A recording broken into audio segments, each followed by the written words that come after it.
and welcome to another episode of Other Items of Interest. I'm your host, Jack Zablocki. On this week's show, we have a man who sues Apple, claiming the iPhone turned him gay. We have zombie Angelina Jolie. We have guinea pig ice cream, and a story on cattle mutilations. All that and more on this week's Other Items of Interest.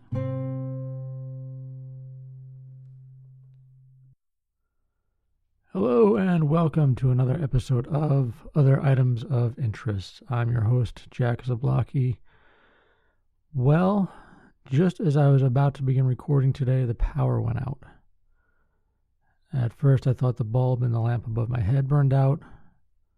Then I noticed the eerie quiet as the humming noises from all the electrical contraptions went silent. And I remembered the public service announcement that was in the mail last week. Power will be shut off Monday for up to 3 hours. Sincerely, Electric Company.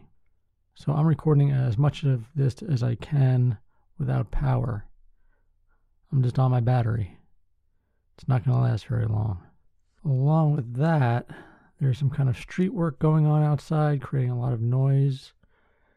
It's funny. This is how we started doing introductions or monologues to the show, by warning of street construction going on outside. I believe that started back in June to warn of the construction noises. Then it became a way for me to bitch about the construction because it was going on incessantly every day. Then it became just something to do for the beginning of the show, and now we've come full circle, working without power. I did want to correct myself from something from last week. I had mentioned Peter Pan's Skull Rock in an article, the one about the Swiss engineer who went to Disneyland Paris on LSD, and somehow he wound up naked, like a mile and a half away from the park, and nobody knows how. Anyway, in the article, it mentioned Peter Pan's Skull Rock. And I said I thought it was Skull Island. But Skull Rock is Peter Pan. Skull Island is King Kong. Very different properties there. Just wanted to clear that up because it is of the utmost importance, I believe. On today's show, we're starting off with a story on the band Kiss. Are there any Kiss fans out there? I somehow doubt it. I love Kiss, but I also hate Kiss. The music is cheesy hard rock. I wouldn't necessarily call it metal by any stretch of the imagination. But it's fun hard rock from the 70s. The stage show and the makeup and the outfits are kind of fun. I think we all know what the problem is. Gene Simmons is king douchebag.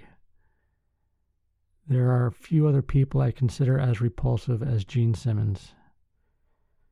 If you don't know Kiss, consider yourself lucky.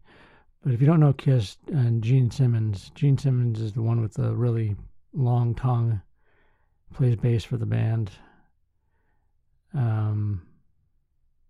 He's kind of gross. He's kind of a gross person. He's very pompous and arrogant, kind of sleazy. So he's just repulsive. I don't know what else to say. Also about the band, they'll slap a Kiss logo on whatever product and sell it.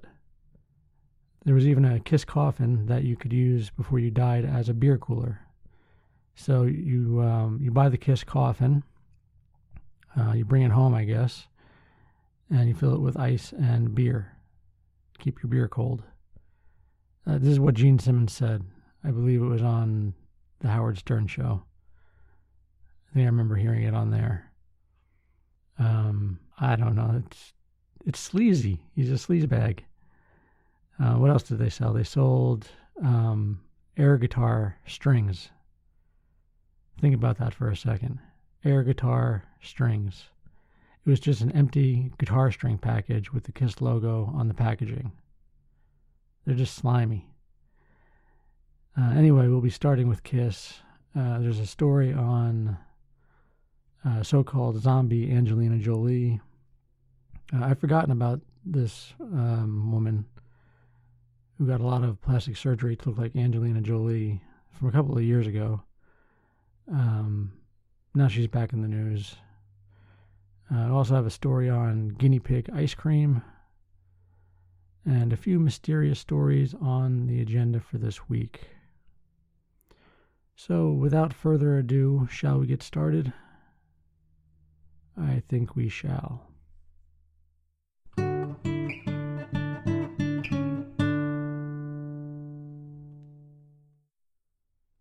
And here we go. Jumping the Shark, Kiss will play for them in the ocean, from MiamiHerald.com. I'd say Kiss has jumped the shark, probably. Yeah. Having played nearly every corner of the earth in a nearly 50-year career, the rock band Kiss is taking its show to a new place, under the sea, where they will perform for great white sharks and 8 fans separated from them by a small submarine. As part of a promotion by Airbnb, the fans and Kiss will travel November 18th, in separate boats, of course, off the coast of southern Australia. While Kiss stays above board on one vessel, the fans will be lowered beneath the surface of the water from a second boat into the viewing sub in an area known for shark activity. I don't know what's going on here. Using underwater speakers, Kiss will begin playing, and the sound will be audible to the submerged fans and the sharks. I kind of see where this is going. I was a little taken aback by it, but they explain that sharks are attracted to low frequencies, and so they're attracted to rock and roll, singer and guitarist Paul Stanley told the Associated Press. Since we're going to be in Australia, it gives a whole new meaning to doing a concert down under. What a clever guy. The first come, first served event cost $50, which is half the price of Kiss tickets and even the worst nosebleed seats in the last row at Madison Square Garden. Proceeds will go to charity, the company said. Reservations can be made starting at 6 p.m. Eastern Daylight Time on Airbnb.com/Kiss on October 14th. It's a charity event, and they're only accepting 8 people for $50 a piece per ticket. Doesn't seem like very much for a charity. Oh well. The event will take place in the Indian Ocean off Port Lincoln, South Australia. Kiss will be in full makeup and costumes for the performance, which will be at least 4 songs. Only 4 songs? I guess you're paying $50 for a ticket. But still, it's a charity event. This whole thing has me up and down with emotions. I'm not sure how much of us the Sharks can take, Stanley said. I'm hoping they know rock and roll all night. Boy, that Paul Stanley is just a well of wisdom. Stanley said Kiss bassist Gene Simmons has recovered after having some kidney stones removed recently and should be ready to perform well before the Shark show. I tend to think he just ate gravel, Stanley joked. I swear to God, I hope there are no more Paul Stanley quotes in this article or I'm going to have a fucking aneurysm. The event is part of Airbnb Animal Experiences and is designed to have people entertain animals instead of the other way around. As strange as it sounds, underwater concerts are not new. The Underwater Music Festival has been held for the past 35 years in the Florida Keys. The Shark Show has untapped potential if they want to do it again sometime. After all, what other concert could potentially bring together Great White and Air Supply? All right, that's kind of amusing. And I don't know if you could hear it during the story, but trucks are going by like crazy. I don't know if they're going to start working outside or what. I do apologize. I was hoping to find something as equally awful as Kiss for a follow-up story. I think I found one. Toddlers wander from daycare unnoticed, stopped by drivers. From abcnews.go.com. A suburban Phoenix preschool is under investigation after several toddlers wandered away and onto a street without notice. The Arizona Republic reports that 7 toddlers walked away from the Little Sunshine's Playhouse and preschool in Gilbert and into traffic Friday morning. Several drivers had to slam on their brakes, get out of their cars, and corral the children, who were as young as about 18 months. You see it in cartoons all the time, little kids going out on an adventure. Nothing bad ever happens.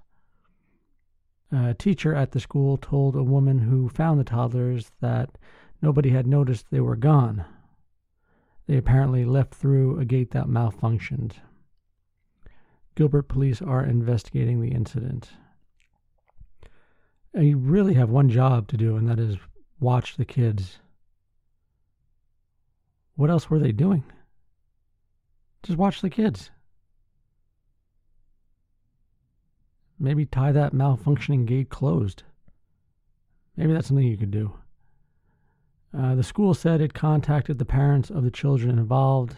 They suspended teachers, and they self-reported to the state child care licensing agency.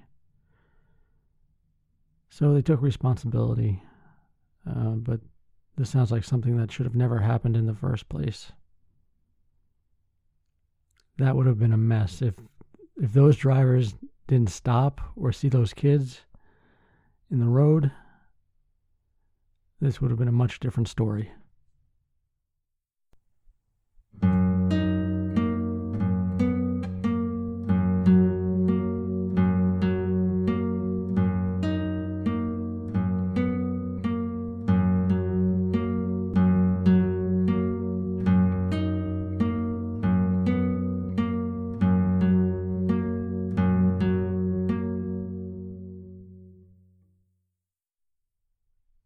This one is kind of a head-scratcher.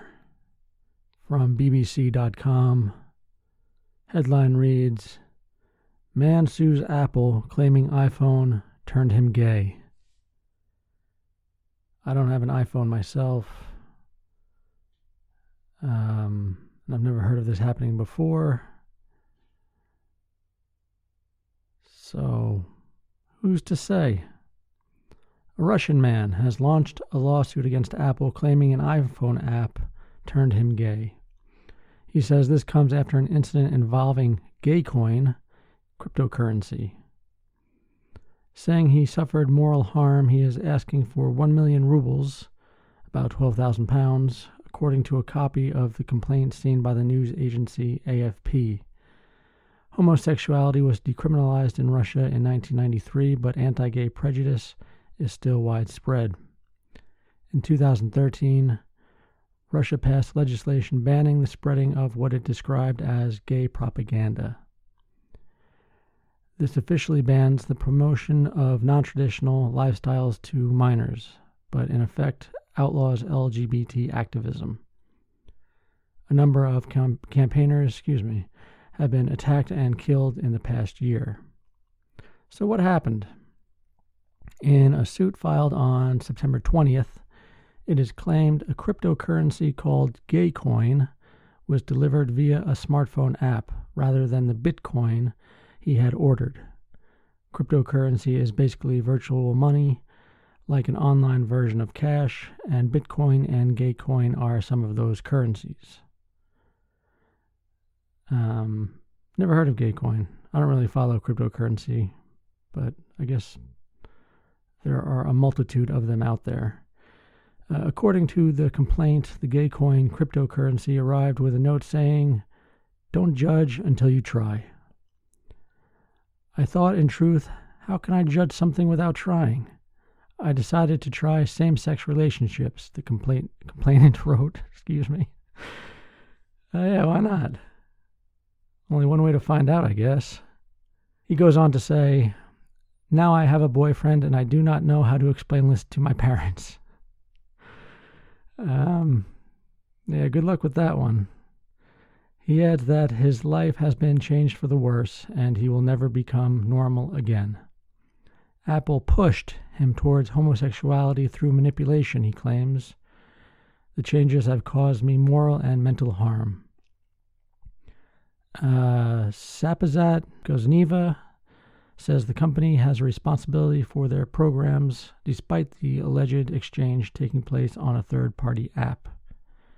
The court will hear the complaint on October 17th, according to information on its website.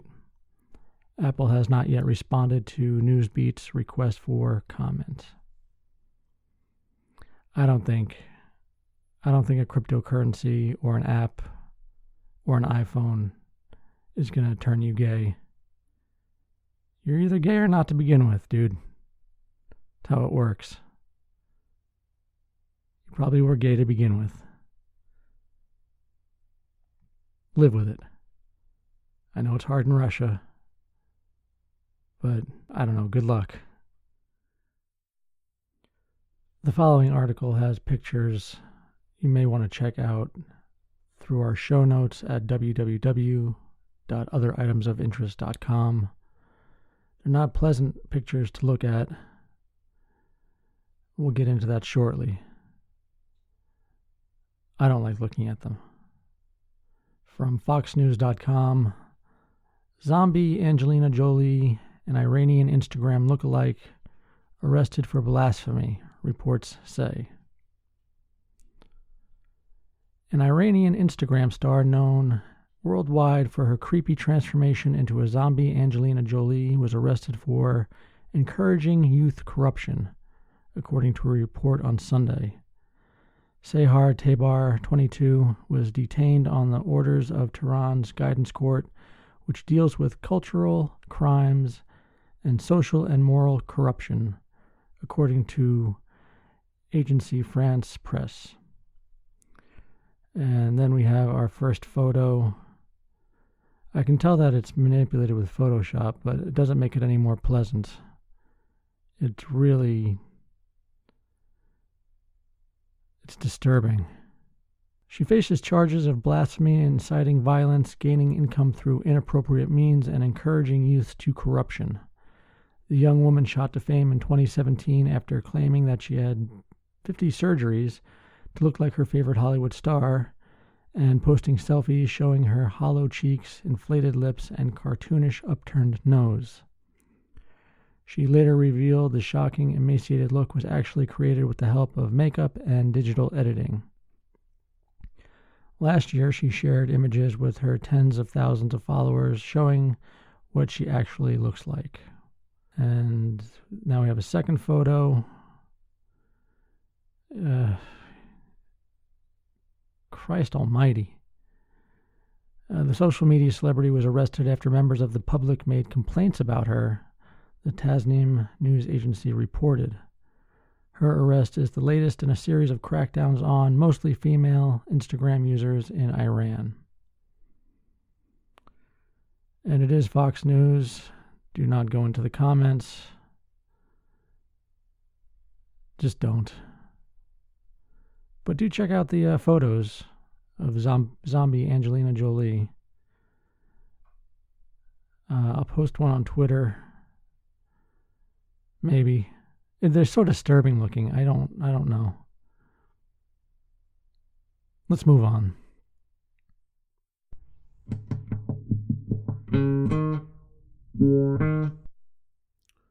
I don't know that we've ever had a story on voodoo. I'm not sure this one counts, really. Man claimed voodoo made him shoplift from Walmart. See, I don't think so. A 29-year-old man told Lufkin police officers that the voodoo made him try to smuggle items out of Walmart without paying for them Thursday, according to the LPD media report. Joshua Allen Renfro of Hemp Hill was booked into the Angelina County Jail on a Class B misdemeanor theft between $100 and $750. He was released from jail later Thursday after he posted bail on a $1,500 bond amount, according to jail records. According to the Lufkin PD media report, the alleged incident occurred at the Walmart store located at 2500 Daniel McCall Drive at about 4:36 p.m. Thursday. Renfro was caught after he allegedly tried to smuggle more than $400 worth of merchandise out of the store in a plastic tote. After Renfro was arrested, he kept telling LPD officers that the voodoo made him try to steal the items from Walmart.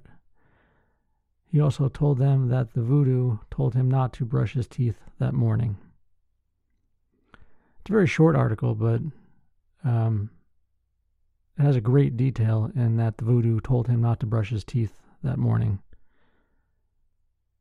Voodoo's a bastard, baby. Won't be brushing your teeth. And we have another one from Fox News. The same rules apply. Do not go into the comments. It's not mentally healthy. It's not. Now on to the headline. Menstrual cup hurled at California lawmakers by anti-vaccine protester contained human blood. Great. Now we're hurling human blood at people as a form of protest. The California State Senate confirmed Wednesday that red liquid inside a menstrual cup hurled at lawmakers from a viewing gallery by an anti-vaccine protester last month was human blood. While lab tests confirmed that the substance thrown from the Senate gallery was human blood, it was negative for any blood-borne pathogens or infections, Erica Contreras, Secretary of the Senate, wrote in a letter to staffers. Contreras also wrote that an environmental hazard company was hired to ensure complete remediation and decontamination of both the chamber and the gallery, according to the San Francisco Chronicle, which obtained a copy of the letter. Rebecca Lee DeLilio, 43, allegedly hurled the blood into the Senate floor in opposition to Senate Bills 276 and 714 on September 13th, the final day of the legislative session. And there's, I guess, her mugshot, Rebecca Lee DeLilio. In all honesty, she's got crazy eyes. She's got that stare. She's not as bad as the zombie Angelina Jolie, but she does have crazy eyes. She allegedly yelled, "That's for the dead babies," before throwing the cup at the lawmakers. At least 6 senators were hit by the menstrual cup or the blood. A menstrual cup is a silicone or latex cup that collects menstrual fluids. Right. Democratic State Senator Steve Glazer underwent a series of tests after he said he was hit in the head with the blood, the Sacramento Bee reported. Glazer tweeted, "A couple of hours sleep since our Senate adjournment around 3 a.m. and I'm at a doctor's appointment to follow safety protocols from blood exposure." Both bills, which give the Senate the power to review medical exemptions for vaccines, were signed into law earlier that week by Democratic Governor Gavin Newsom, prompting vaccine skeptics to flood the state capitol in Sacramento. Investigators initially called the substance a feminine hygiene device containing what appeared to be blood. The Senate chamber was evacuated and the session resumed 3 hours later in another room. DeLilio was arrested without incident on suspicion of 6 crimes, including assault and vandalism. The incident was incited by the violent rhetoric perpetuated by leaders of the anti-vax movement, said Senator Richard Pan, who wrote both bills to reinforce laws that ban personal beliefs from a list of reasons to obtain vaccine exemptions. As their rhetoric escalates, their incidence of violence does as well. This is an attack on the democratic process, and it must be met with strong condemnation by everyone. Okay, then. Let's look into the comments. I can't help myself. Oh, the second comment. Another classy Californian Democrat. See, they go right to that bullshit. Someone claims Manson family type of eyes on this one. Okay. I can't read anymore. It's too much.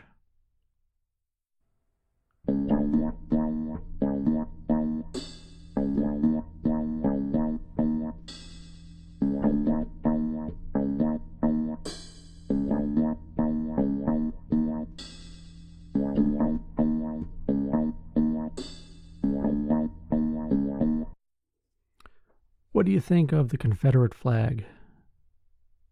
Does it belong on the back of your pickup or your car? Does it belong waving as an actual flag in your front yard? I tend to think no. I think it's a sign of bad things. From CBSNews.com, high school teacher tells class a Confederate flag means you intend to marry your sister. I don't know if I would go that far telling my class that. But it's amusing. It's funny. Let's get on with the article. A high school teacher in Georgia was placed on administrative leave after allegedly posting a message in her classroom saying the Confederate flag symbolizes one's intent to marry your sister. The controversial message offended one Hephzibah high school student. That's a strange name for a high school, Hephzibah. Hephzibah. It's a, believe it or not, a name from the Bible. I think she was married to a king. I looked it up for a little bit and I gave up on it. Anyway, just to set the stage, we're in Georgia. High school is named after some obscure religious name. I think some people might have a problem with somebody talking smack against the Confederate flag. Anyway, let's get back to it. The controversial message offended one Hephzibah high school student who told her mom the teacher put a photo of the Confederate flag on the board with text saying, "A sticker you put on the back of your pickup truck to announce that you intend to marry your sister. Think of it like a white trash save the date card."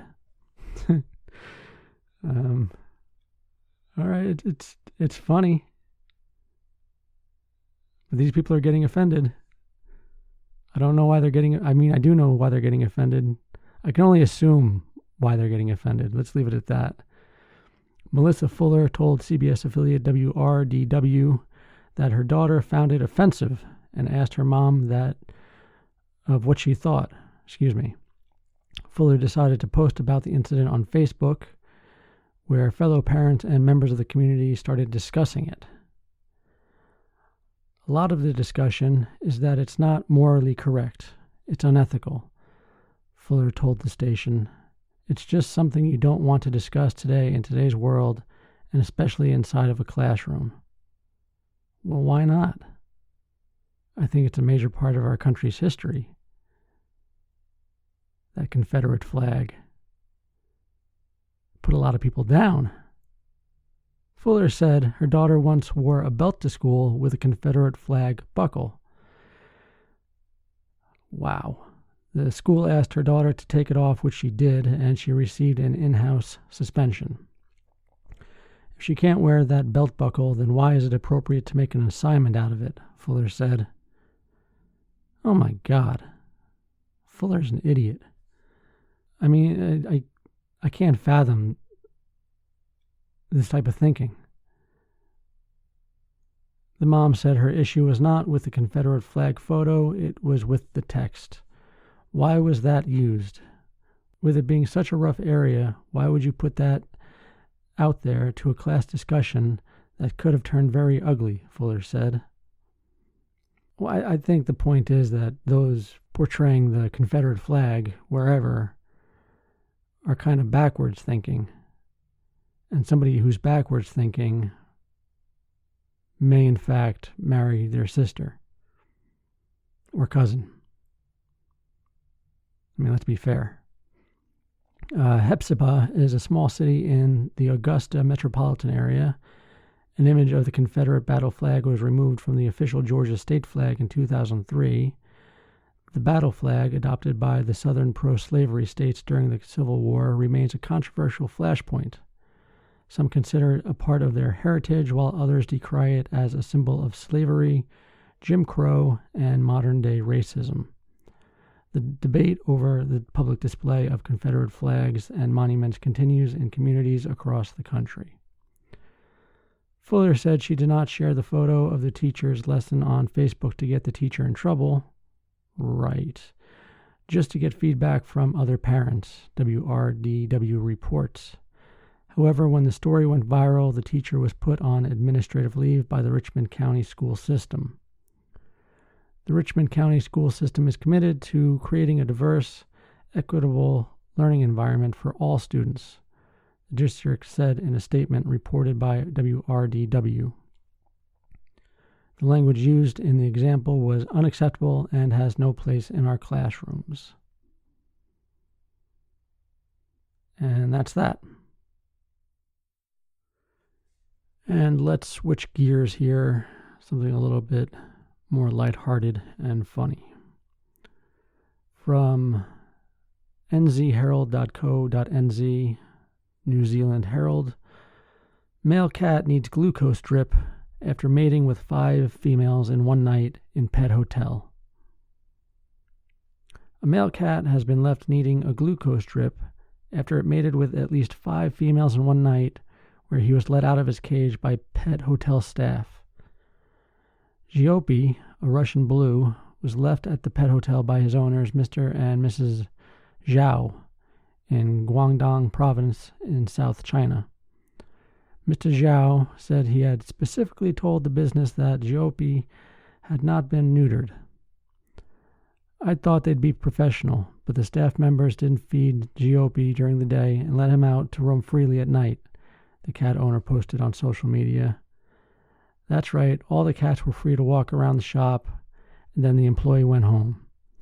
Between around 10:40 p.m. and 5 a.m., my cat mated with 5 female cats, and those are the only ones I could see in the CCTV footage. And there we have a picture of Ziopi. He looks like he's knocked out. Zhao claims the pet hotel staff then blamed him for the incident and complained that some of the cat owners weren't planning on having kittens. He said, "They had the nerve to be upset with me. They wanted me to explain the situation to all the other owners. My fucking cat is exhausted and on a glucose drip, and this is my fault?" Zhao later revealed the pet hotel apologized and offered to pay for Ziopi's fluid therapy. I like that when we get a quote with some cursing in it. Feels good.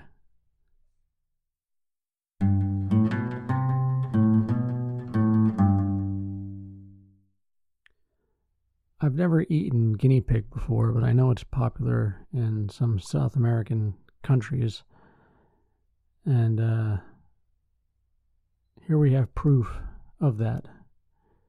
From CBSNews.com, guinea pig ice cream proves popular for Bolivian entrepreneur. Guinea pig ice cream. It's a real ice cream flavor, guinea pig. Anyone who thinks of guinea pigs as pets, cute, squishy, squeaking bundles of fur, might find that idea hard to digest.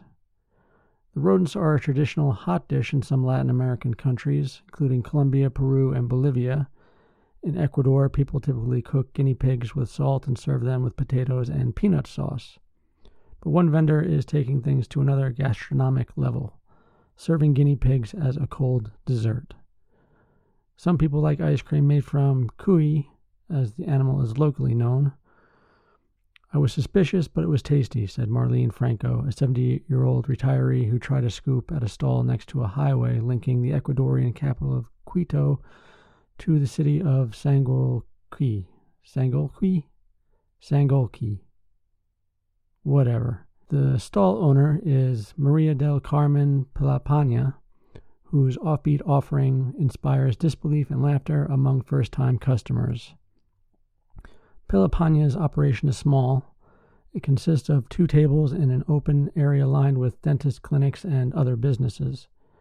Even so, demand is growing.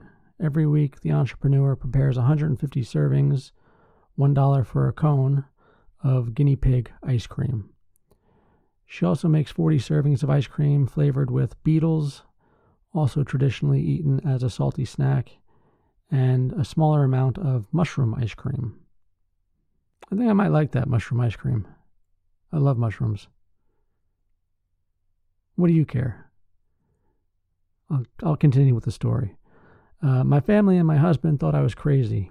They didn't think anyone would like these ice creams, but now they're our main product, said Pilapanya, who acknowledges that she had her own doubts about whether her investment would pay off. It was a close call. Out of work with 3 children in tow, Pilapanya began attending free training courses for entrepreneurs. She was challenged to do something innovative, and after 6 months of testing, she started selling her range of ice creams at the beginning of September. Pilapanya manages to concentrate guinea pig flavor after cooking and preparing a pâté from the animal's flesh, adds milk or cream, and refrigerates the concoction until it has the rough consistency of ice cream. The taste is similar to chicken. That's disappointing. That just tastes like chicken. The beetle and mushroom ice creams include fruits such as pineapple and passion fruit. Beetle ice cream has a slight aroma of wet earth. I don't know that I would like that. Ants, cicadas, and worms are used to make some desserts, often chocolate-infused ones, in parts of Latin America, but incorporating such ingredients, guinea pigs included, into ice cream is unusual. Carolina Pays, director of the Anthropology School of the Catholic University in Quito, isn't surprised. The guinea pig is a very important ancient food in Andean indigenous societies, especially for its high protein content, she said. Other cultures eat various types of animals, Pays said, so there is no reason to be amazed that Ecuadorians eat guinea pigs, even in ice cream. For Pilapanya, guinea pig ice cream is just the beginning. She has new flavors in mind: crab, chicken, and pork. Seeing how my business is picking up, I'm sure I'll do well, she said. I don't know about crab, ice cream. Pork might be interesting. I don't know. Guinea pigs are cute, though. You know, it's one of those animals that's hard to eat. They must be good because they eat them a lot there. The following story comes from CNN Travel. The UFO seekers flocking to a remote Thai hilltop in search of Buddhist aliens. Sounds like something from the National Enquirer. A hilltop in central Thailand is attracting UFO seekers who believe extraterrestrials hover above a huge Buddha statue, send telepathic communications, walk across nearby sugarcane fields, and use a crocodile-infested lake as a portal from their planets Pluto and Loku. Though it may sound like science fiction, a small group of individuals claims messages from aliens arriving in spaceships include plenty of traditional religious teachings too, leading them to believe they are actually Buddhist. It's all happening 3 hours by road or rail north from Bangkok in Nakhon Sawan, which translates to City of Heaven. Without all the UFO hype, it's just a laid-back small town, but followers believe that if you meditate on Khao Kala Hill outside of Nakhon Sawan, you could hear the talkative silver creatures as voices in your head, speaking whatever language your thoughts usually chatter. They do offer a disclaimer, saying there is no guarantee that you will see UFOs or aliens. Makes me think that you won't see any UFOs or aliens. The aliens are described as unpredictable, speaking or appearing spontaneously, and disappearing after a few hours. The group's activities have gotten them into trouble with Thai authorities in recent weeks. Government officials reportedly grew alarmed when UFO seekers began crowding onto Khao Kala Hill to see and talk with aliens, possibly endangering the area's official protected forest area status. Visitors are allowed to climb to the top of the hill and view the large Buddha statue and nearby Buddha footprints, which are places of public worship. But the law forbids anyone from living or staying overnight in such zones, including previous UFO seekers who pitched tents at the site. In August, about 40 officials, including members of the forestry department, disbanded a group of Thai enthusiasts at the top of Khao Kala and petitioned a court to ban mass gatherings there. On September 20th, about 30 police and forestry officials confronted Wasana, this is a hard one, Chuansamnan. Chuansamnan. We can call him Wasana, I guess. That's his first name. Or her. I don't even know if it's a he or her. The lead campaigner for the extraterrestrials and about 60 other UFO enthusiasts. The group, wearing white clothing, planned to have a video made while members meditated atop the hill after sunset in hopes of mind melding with aliens, Wasana tells CNN Travel. Not wanting to be arrested, the UFO followers regrouped at the bottom of the hill on private property, meditated for a few hours, and departed, she says. As for the origins of the hill's supposed attractiveness to extraterrestrials, believers say it all began in 1997 when retired Sergeant Major Chun, the same last name that I can't pronounce, deep in Buddhist meditation at home, received mental messages from what he insisted were aliens. He told his family. They scoffed. I asked my father to tell the aliens to show themselves, says Wasana, his daughter. The next day, the aliens sent energy to spin my brother and brother-in-law. She says the two men were yanked up from the living room sofa and spun simultaneously like whirling dervishes out of the house and into the yard. I felt like my legs and my arms had to spin, adds Wasana's brother-in-law, Jeroen Repeth.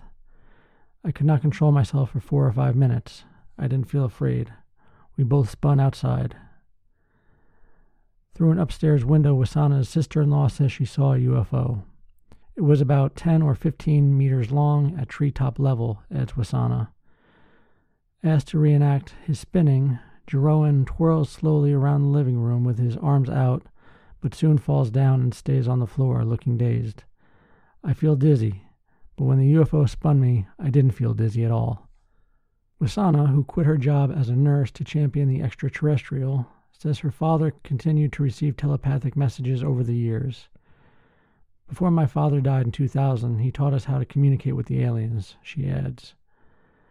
Today, she says more than 100 other Thais have this ability after practicing with her. Followers post updates and photos at the family's linked UFO Kawakala Facebook group and elsewhere, some insisting they too have seen aliens and spaceships in the area. And there we have a photo of a potential UFO. Blurry. Can't tell what it is. Most alien encounters are reported near the family's home on the outskirts of Nakhon Sawan at Kawakala Hill amid sugarcane fields and Buang Borafet Lake, which villagers warn is crocodile infested. I just have a feeling I'm butchering all these words that are not my own native tongue, and I do apologize for that. The aliens are described as slender, little, silvery humanoids. Illustrations depict them standing upright on 2 legs with 2 arms and a bulbous, bald head with a pointy face topped with a single antenna. Huge, glossy, almond-shaped black eyes gaze above a thin nose and a miniature mouth. Which is interesting because that's the typical version of the gray that people say they've seen, but not with an antenna. That's cartoonish. I'm not saying that if they are saying that they're wrong.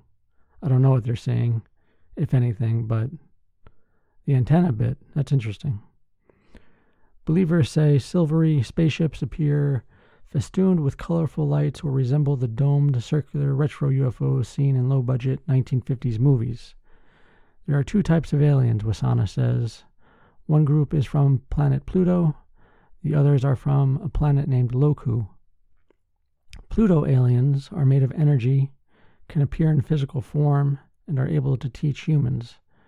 Loku aliens have a physical body and knowledge of high technology. They work together. Pluto aliens worry about something so devastating happening on Earth, such as war or in the environment, that it might impact their planet. They also want to give some people the ability to communicate with them.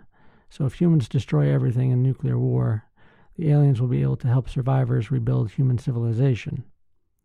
Well, at least they're looking out for us. The planet Loku is in the Milky Way, but they didn't tell us where. The aliens' purported choice of Kawakala is unusual because it is the smallest among a cluster of loftier hills. Meditators say they are thankful they don't have to climb very high to reach the top. Up there, a larger-than-life statue portrays Buddha protected by a mythical seven-headed Naga snake, which has topped the hill for many years and was not associated with any UFOs before the family's tales. A 360-degree view from the hill includes flat sugarcane fields below where Wasana and other believers say they have seen aliens disembark a UFO, walk around, and then vanish in an atomized puff. "I've lived 10,000 years," Pluto's alien leader revealed in communications reportedly channeled through Wasana during 1998 and 1999. "How long does it take for me to travel from Pluto to here? I travel through dimensions. It's advanced physics. I travel with my mind." Wasana says Pluto's alien leader also told her that Buddha was the greatest human mind and never spoke to humans without paying attention to extraterrestrials or about trying to communicate with them, but did tell followers to embrace the cosmic laws. Mind-melding communications from Pluto to Wasana include lots of advice about karma, reincarnation, greed, and fear, and other Buddhist concerns, she says, as well as the altruistic thought bubble that you shouldn't worry about Earth's apocalypse from nuclear war, climate change, mutant diseases, or other catastrophes. Technologically superior, benevolent aliens promise to take care of selected survivors. That's good news in this Southeast Asian country where 95% of the population is Buddhist. It may also give followers legal and social protection if their UFO group gets too popular. Thai authorities and society frown on anything they perceive as a cult that veers too far from traditional religious beliefs and becomes influential. Buddhism is open to the possibility of extraterrestrials, ghosts, spirits, and other non-human life, but warns against being sucked into an invisible cul-de-sac of absurd illusions. It's a long article. When asked about Thais seeing UFOs and communicating with aliens, Buddhist scholar Viranut Rajanaprapa, who has a PhD in philosophy and religion from St. John's University in Bangkok, tells CNN Travel, "We don't need to know if it is real or not, if it's a fake story or it's reality. Buddha taught us that maybe the one who says that he thinks he can directly speak with the alien or he believes he hears them. But it is not useful. It doesn't matter if he hears the alien or not. It does not help us for experiencing nirvana. We do not say if it is right or wrong if the human can speak to the alien. But please listen carefully. Most of the situations are only illusion." Nevertheless, Bangkok-based Ploy Buranasiri has been visiting Kawakala for 9 years and says she's seen aliens and UFOs there several times. Asked what she would like to say to the aliens, she says, "I would like to ask for relocation to their planet." Sukwasa Mukpram, 32, visited Kawakala more than 10 times during the past year. "I want the aliens to send me the power to make me brave," she says. And that's that. I'm going to go take a nap now after that long article. If you're asleep right now, it's time to wake up. We're going to go on to a different story.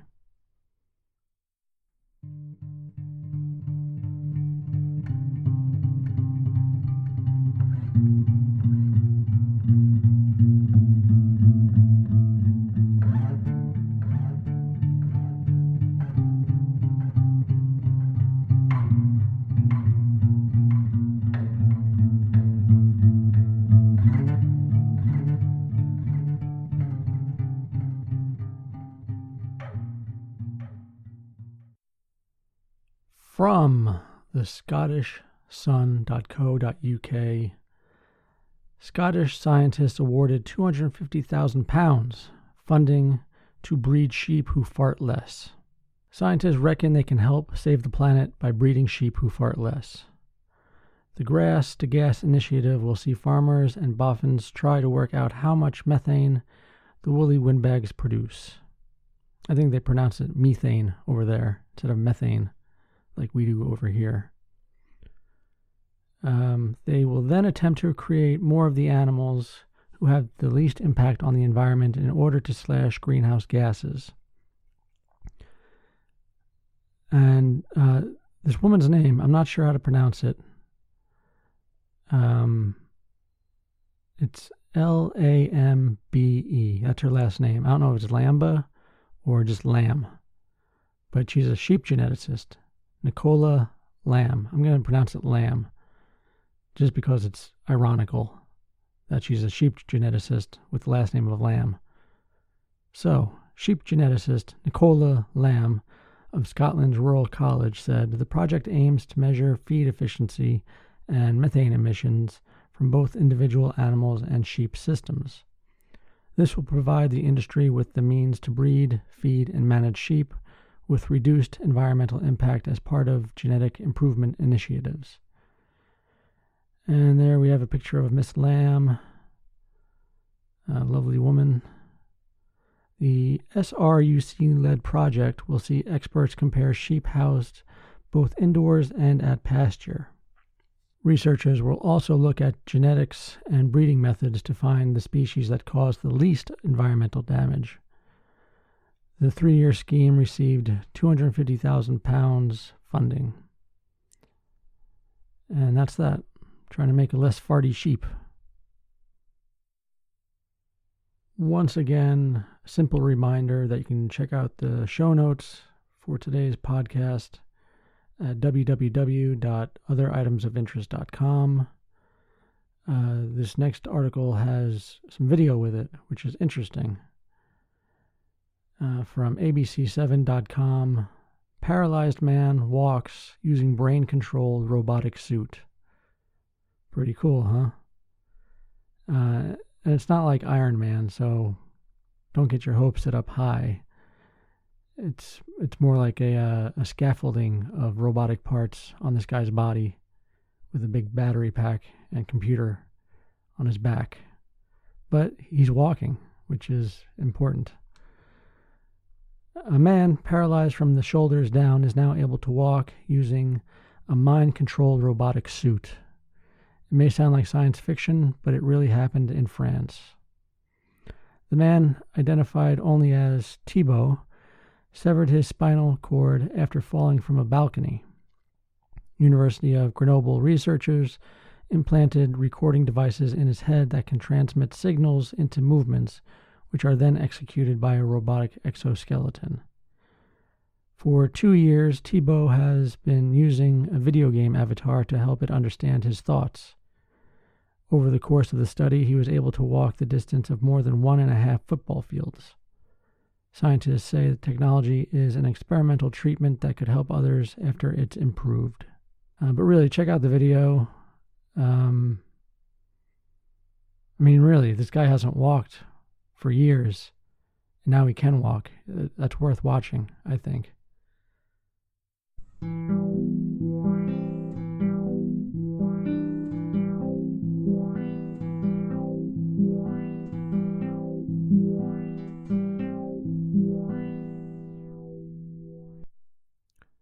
I'm just going to state for the record, right at the top of the story, I think it's aliens and UFOs. Okay? From apnews.com, Associated Press, headline reads, 5 bulls found dead in Oregon. Then the story gets weird. The first dead bull was found in a timbered ravine in eastern Oregon. There was no indication it had been shot, attacked by predators, or eaten poisonous plants. The animal's sex organs and tongue had been removed. All the blood was gone. In the next few days, 4 more Hereford, I don't know the name of bulls, so I'm going to say Hereford bulls were found within 1.5 miles in the same condition. There were no tracks around the carcasses. Ranch management and law enforcement suspect that someone killed the bulls. Ranch hands have been advised to travel in pairs and to go armed. Ever since the bulls were found over several days in July, Harney County Sheriff's Deputy Dan Jenkins has received many calls and emails from people speculating what or who might be responsible. The theories range from scavengers such as carrion bugs eating the carcasses to people attacking the animals to cause financial harm to the ranchers. Jenkins, who is leading the investigation that also involves state police, has run into only dead ends and has no witnesses. If anyone has concrete information or knows of any cases that have been solved in the past, that would definitely be helpful, he said. Colby Marshall, vice president of the Silvies Valley Ranch that owned the bulls, has another theory. We think that this crime is being perpetuated by some sort of cult. It's an interesting take on it. If you do check out this article through the show notes, be forewarned, there are a lot of pictures of dead cows, if that bothers you. And if that's your thing, well, this website's right up your alley. Residents speculate there could be UFO involvement. One person suggested that Jenkins look for craters underneath the carcasses, saying it would be evidence that the bulls had been levitated into a spaceship, mutilated, and then dropped back down to the ground. Similar incidents in the past have also garnered UFO theories. The case recalls mutilations of livestock across the U.S. West and Midwest in the 1970s that struck fear in rural areas. Thousands of cattle and other livestock ranging from Minnesota to New Mexico were found dead, with their reproductive organs and sometimes part of their faces removed. Ranchers began carrying guns.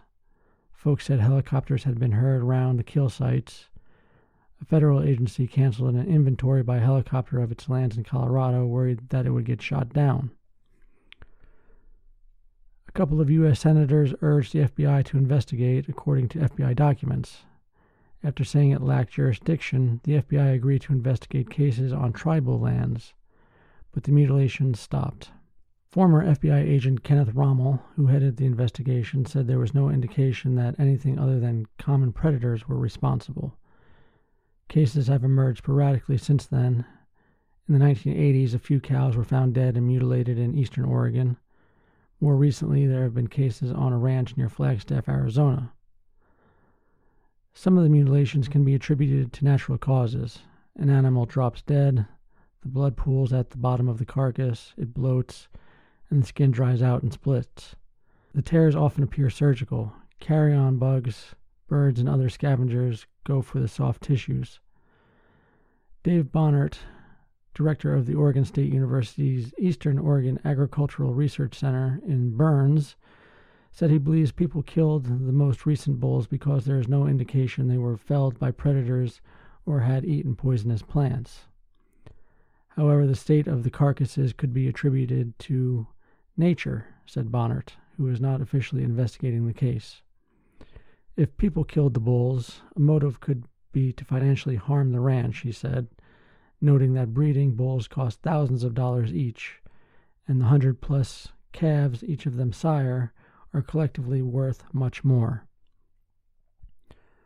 Marshall doubts it was a malicious attack on the ranch, which employs 75 people, many from local communities.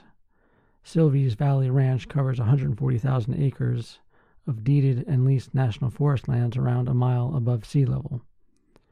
In 2006, a wealthy veterinarian bought the ranch and made it a combination working ranch and an elite destination resort. It has 4 golf courses, a spa, shooting ranges, fishing and luxury cabins, going for up to $849 per night. $849 per night. Wow. Marshall suspects the bulls were killed to get the organs of the free-ranging bulls for some reason. The bull parts would be available cheaply or free at a slaughterhouse, but he believes some people are going to a lot of trouble to get these parts on the range. There's no sign that scavengers removed the organs of the bulls, and instead someone using a knife or scalpel probably did, Marshall said. To lose a completely healthy animal would be an oddity, Marshall said. To lose 5 young, very healthy, in great shape, perfect bulls that are all basically the same age, that is so outside the bounds of normal activity. I'm telling you, aliens. I read a book on it once and I can't remember the name of it or the author. So why I brought it up, I don't know. Marshall speculates the bulls were darted with a tranquilizer that knocked them out.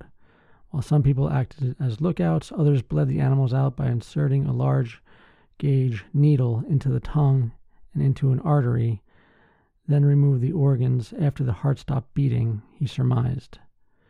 Jenkins, the deputy, has a similar theory.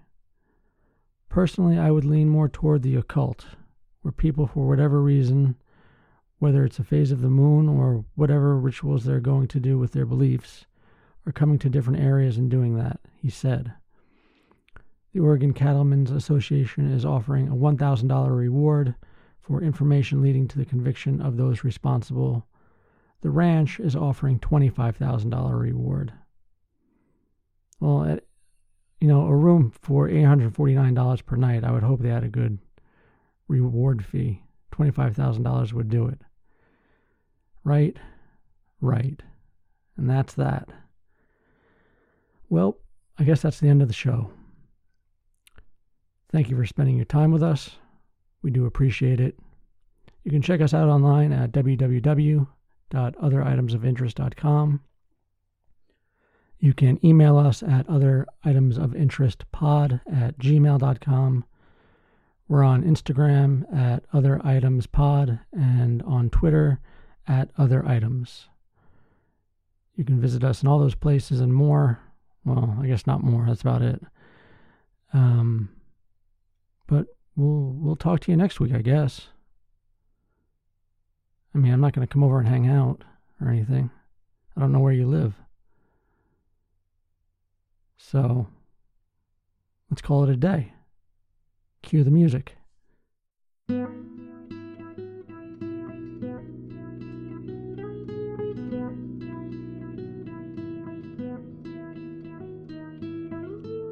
Welcome to the end of the show, where dreams are made and wishes come true. This has been Other Items of Interest. I've been your host, Jack Zablocki. Hope everything is well with you. Hope to see you again next week. Until then, bye-bye.